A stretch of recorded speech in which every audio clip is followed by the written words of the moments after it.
Thank you for that very kind introduction.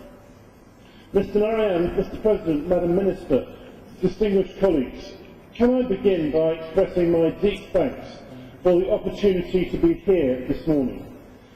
This eIndia event is a world-class, cutting-edge event in which it really is a genuine privilege to participate. It's really impossible to imagine, as the video showed us earlier, a display of this kind taking place even 10 years ago. So fast is the pace of modern change.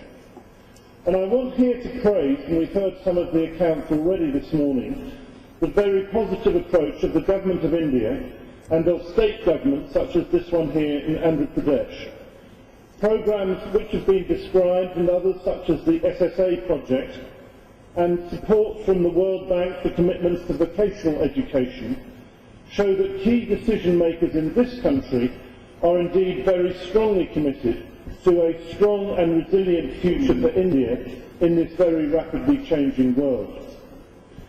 Only this week I read in India Today, the magazine India Today, an article by your great Nobel Prize winning citizen, Professor Amartya Sen, saying how necessary it was for India to demonstrate its massive potential by targeting public resources at the educational and other injustices which of course always are there.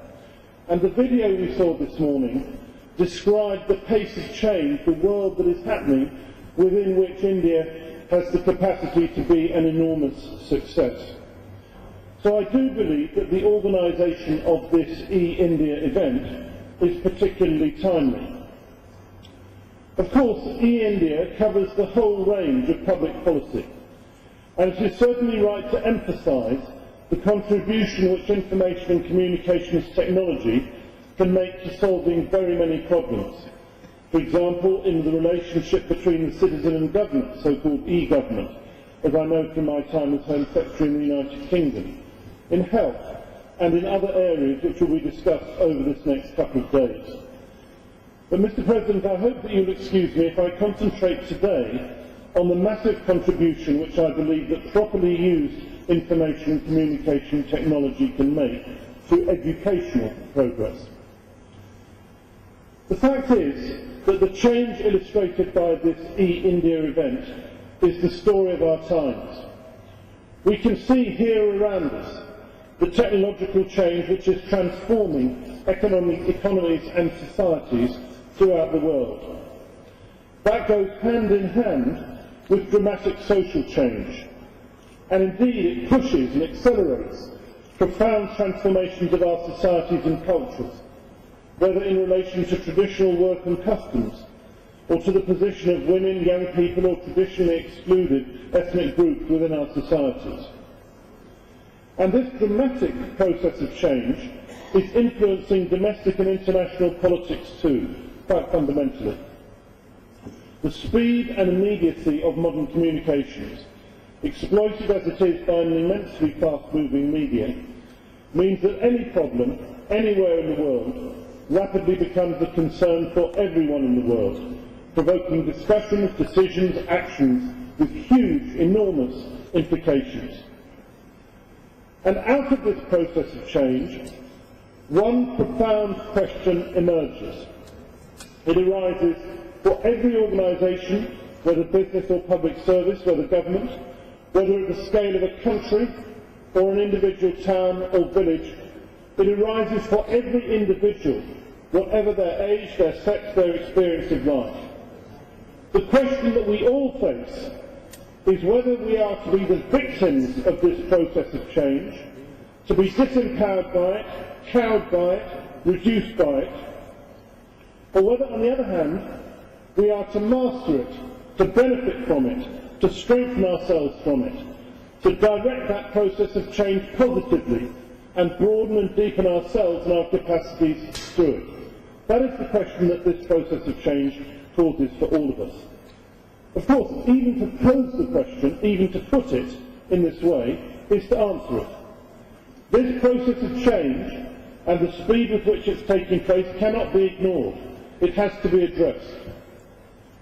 There are plenty of Conservatives who wish that this process of change would just stop, or even go into reverse, as they extol the glories of the past.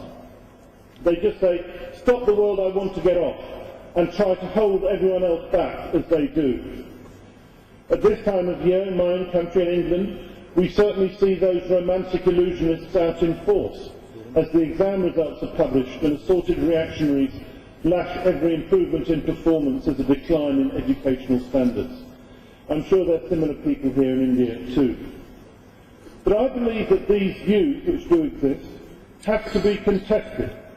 It's necessary to face the truth that not only is change happening, but it will continue to happen and it will accelerate. That video demonstrated it so very clearly.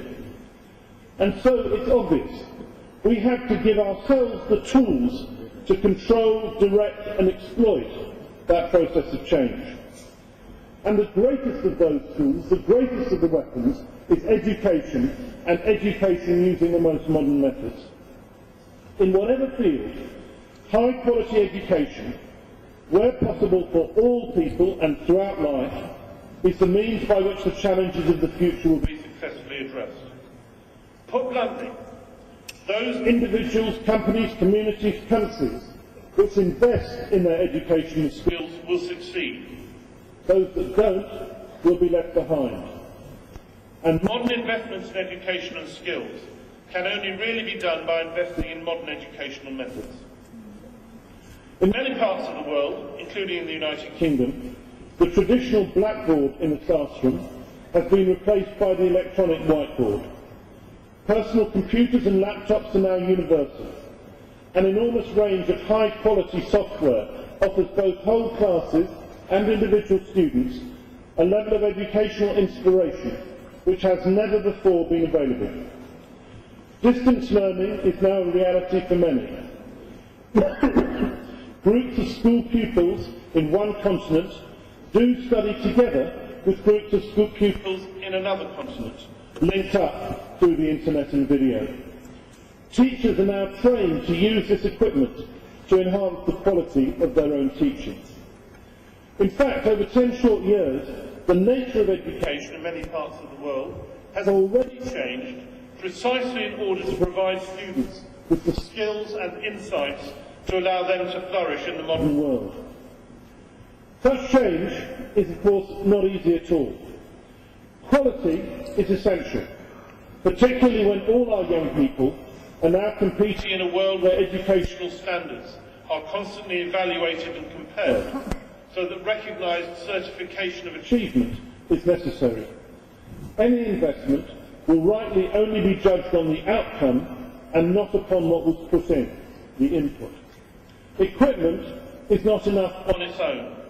High-quality tools, hardware, have to be joined together with high-quality educational content, software, and high-quality professional teaching and continuing professional development to deliver the outcomes that we seek.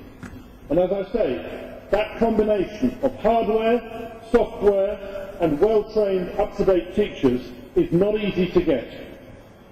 Many teachers have themselves resisted change, feeling more comfortable with traditional methods. Proper levels of training for teachers have not always been available. Many schools and colleges have not initially been prepared to invest in the necessary hardware or software. These problems are real and are difficult to solve. They need government leadership resources and programmes, which is why I'm so pleased earlier to pay tribute to the very progressive and positive attitude of the Government of India and the state governments, including this one here. That leadership is necessary to solve the problems and to raise the quality of education on offer, which means fighting those forces of conservatism who maintain that all this change is quite unnecessary. So it is worth setting out this vision, and it is worth persevering, because the good news is that it works. If you can succeed in making this change, it works. Educational research in Britain shows that used properly, educational technology enables pupils to reach higher educational standards more quickly, enhances the whole experience of education, and provides the capacity which is necessary to face the future with confidence. That is the most worthwhile of endeavours, the greatest commitment to our future that could be made. And I am confident that the debates, discussions and practical demonstrations at this eIndia event will strengthen still further progress in this direction in this country. I wish you the very best of fortune in these efforts. Thank you.